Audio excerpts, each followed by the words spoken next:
All right, let's have. So I tried this before, but the picture quality was terrible. So I'm gonna go ahead and try this one in English, since this thought came in English. So we'll go with this, and excited to see how it is. So I had a vision, always with the vision.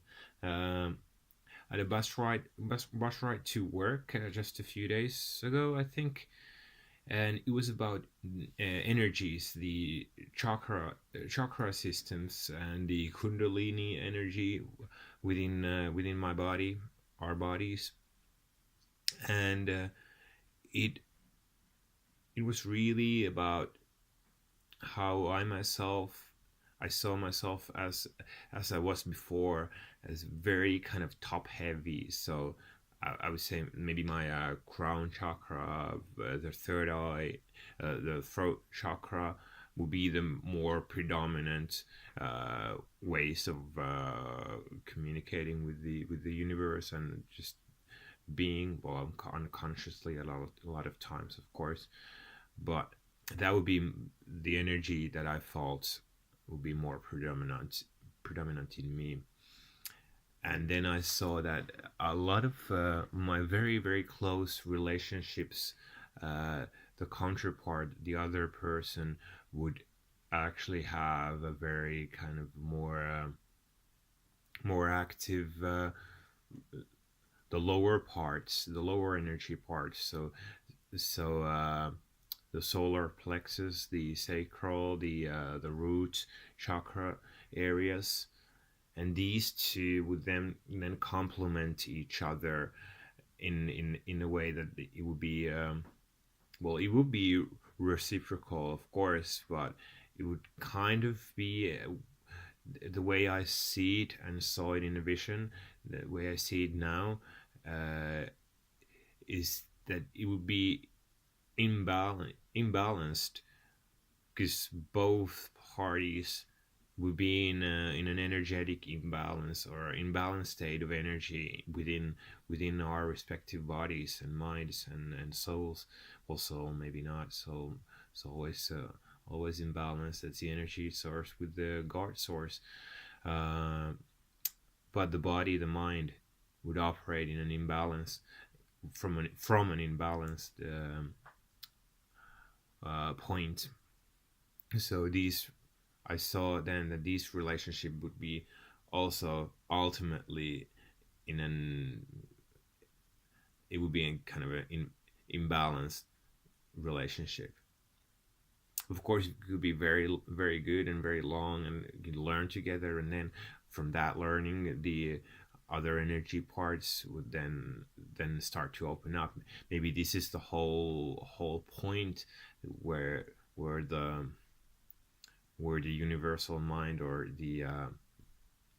God or source, would direct us unconsciously, or the energy, just the energy flow of the whole universe would then get us into this relationship, where I would have this imbalance. I would be drawn to a person that would have more energy in that area of their energy system, and then there would be a transfer of energy that would actually help open up these channels within me, and then the energy channels that were more open in my body, my mind, would then help the other person then open their energies. But ultimately, what I see is that the whole goal is balance. So it seems that the whole goal of the whole universe, or the whole energy system, that is balance. And well, yeah, from this then emerges in my mind a different kind of relationship, a balanced relationship, where both parties are in their truth, are in their balance, and then from there, well, the communication, for one, changes a lot. There's not much to fight over if there's a balance within here, so we are in our center, the source points, the ultimate balance point, the equilibrium point, and see and act from there. Very different. But yeah, I saw in my life it manifest many times that the person or beings that I spent a lot of time would have this in this perspective that I'm looking from now. Uh, they would have more clear emotional and feeling energy within them. Maybe I would be more top heavy in the kind of understanding and thinking and analyzing. I would be more into in that energy. So these other beings then be there to bring down the energy to the solar plexus, sacral, and root chakra areas, where then I could balance this body, this mind. The thing that I call me could then balance and yeah, start enjoying more, I guess. Once again, cheers for the source, for the wisdom and love of balancing things. And another point to this energy is and the chakra systems. The kundalini snake also appeared in one vision lately, a few months ago, I would say. Probably a few months ago. I'd always kind of before that I'd always thought that the kundalini, it would move, the energy would move to just one direction, unidirectional, which now I find kind of silly saying it out loud. That would only move from the root area, from the bottom up to the crown, and from there to the infinity. This vision showed me and guided me to the realization that it is both ways. It is going up and it is coming down. So it is like the snake I've seen. Maybe it represents medicine or something like that, with the sword, and then the two snakes coiled around it. So I would say the other snake is going down, the other one is going up. And also there's the whole symbolism with the double helix of the DNA, so the DNA snake.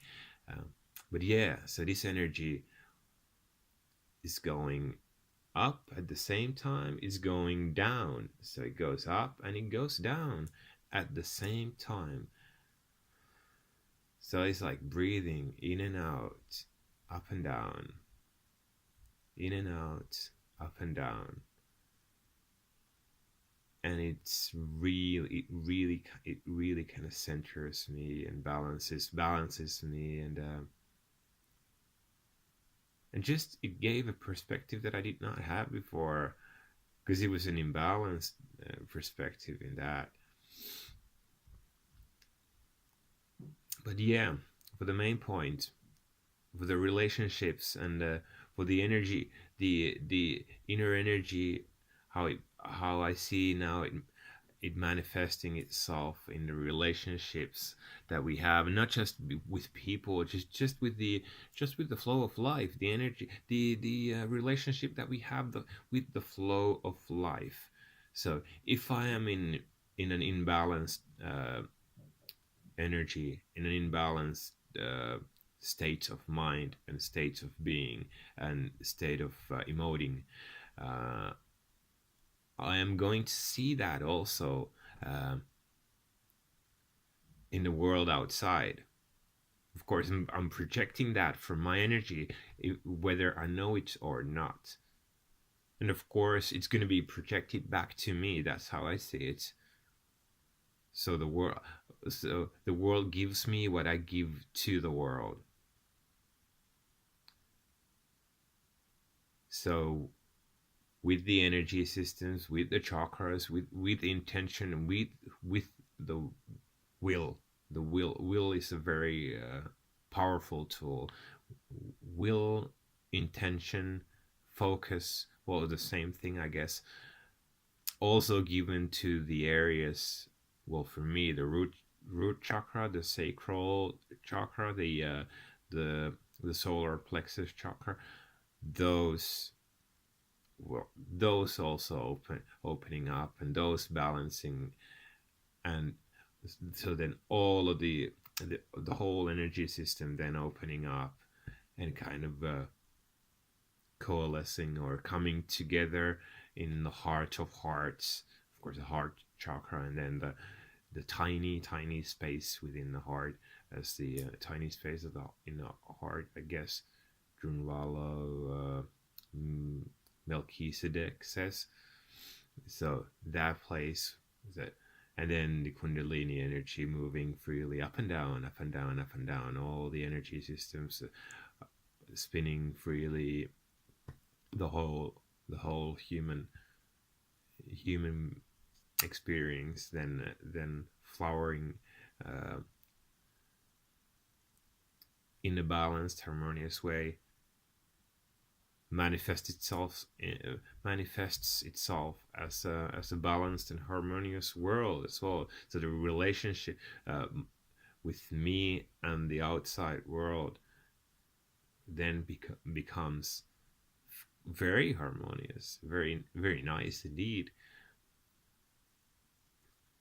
But I see that nothing has really changed in that sense. So the world is still going the way it is going, but it's not experienced the same, if you catch what I'm trying to say. So it is an inner job, as Tobias Lars says. I've been watching and listening to his wonderful YouTube videos lately quite a bit. He has a lot of terms that have really resonated with me. One of them is the inside job. Yet it is an inside job. So we do the job. It is done inside us, and then the outside also then is felt and experienced differently. And he also has a term. He says a full spectrum human. This kind of this encompasses everything, in my opinion, that I just said. The full spectrum human, just shining with his own truth and own light. And of course, then the source is more, there's felt more and recognized more as that which actually is. So the source or the spirit comes through more, and then there comes the trust to that more. And maybe I'll talk about the trust more later, because it has been a very very big issue in my own life, and especially lately. But for now, I'll go with this. So the first English version, the first English video diary, I did enjoy it a lot. I hope you do as well. We'll see you next time.